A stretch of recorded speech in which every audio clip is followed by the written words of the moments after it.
आप सभी की इच्छाओं को नमन। प्रश्न आया है, कर्म क्या है। कर्म के बारे में मैं आज आपको बताना चाहूँगा। एक बार महात्मा बुद्ध के शिष्यों ने महात्मा बुद्ध से पूछा कि कर्म क्या है, इसके बारे में आप हमें विस्तार से बताएं। तो महात्मा बुद्ध ने एक कहानी के माध्यम से अपने शिष्यों को समझाने का प्रयास किया। वो कहानी मैं आज आपके समक्ष रखता हूँ। एक राज्य में एक राजा अपने मंत्री के साथ अपने देश में घूमने के लिए निकला, लेकिन राजा ठिठक के एक दुकान के सामने खड़ा हो गया और वहाँ पर अपने मंत्री को बुलाया और कहा कि मुझे ऐसा लगता है, मेरा मन ये कहता है कि मैं इस दुकानदार को कल फांसी दे दूं। बगैर किसी कसूर के ही जब मंत्री ने राजा से जानना चाहा कि आपको ऐसा क्यों लगता है, तो राजा ने बोला कि पता नहीं, मेरे मन में ऐसा आ रहा है कि मैं इस दुकानदार को फांसी दे दूं। तो मंत्री ने राजा को बोला कि महाराज अभी चलिए, कल सोचेंगे इसके बारे में, अभी राजमहल जाने का वक्त हो गया है। और राजा और मंत्री राजमहल चले गए। लेकिन थोड़ी देर बाद मंत्री भेष बदल करके उस दुकानदार के पास आया और उससे बात करने लगा कि आप क्या करते हो, क्या सोचते हो, क्या आपके विचार हैं। तो वह बोलने लगा कि मैं चंदन का व्यापारी हूँ, चंदन की लकड़ियाँ बेचता हूँ। काफ़ी दिनों से मेरी लकड़ियाँ बिक नहीं रही हैं और मैं अपने मन में सोचता हूँ कि कब ये राजा मरेगा हमारे देश का, और राजा जब मरेगा तो राजा को जलाने के लिए चंदन की लकड़ियों की ज़रूरत पड़ेगी।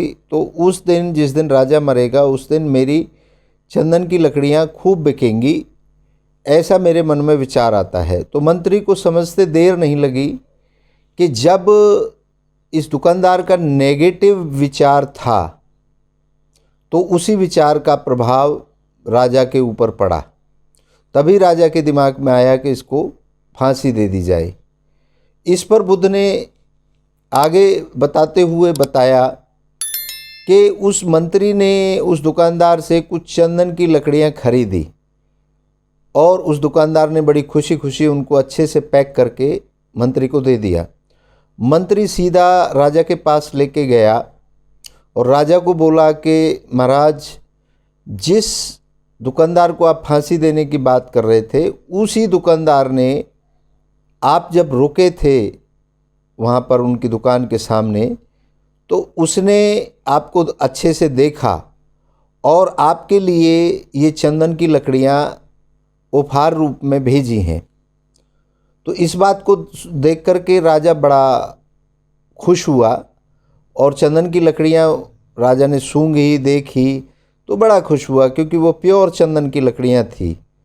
तो खुश होकर के राजा ने 5 सोने के सिक्के अपने मंत्री को दे दिए और बोला कि उस दुकानदार के यहाँ भिजवा दीजिए और रोज़ाना इतनी चंदन की लकड़ियाँ मंगवाइए।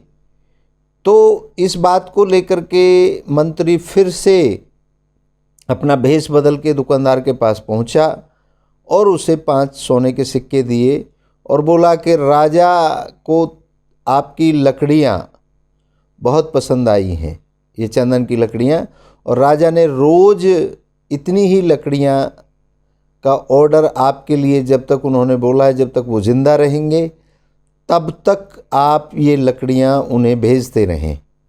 इस पर वो दुकानदार बड़ा पछताने लगा, बोला कि मैं क्या सोचता था राजा के बारे में, और राजा तो बहुत अच्छे हैं। तो वह अभी वही व्यक्ति जो विचारों में उसको राजा को मरने की कामना कर रहा था, अब वही व्यक्ति राजा के दीर्घायु की कामना करने लगा। उसको लगा कि जब तक राजा जिंदा रहेगा तब तक उसकी लकड़ियां बिकती रहेंगी। तो कर्म के बारे में बुद्ध ने अपने शिष्यों को यही बताया कि जब भी आप कोई किसी के खिलाफ विचार लाते हैं अपने दिमाग में, तो विचार भी कर्म में तब्दील होता है, विचार ही कर्म होता है।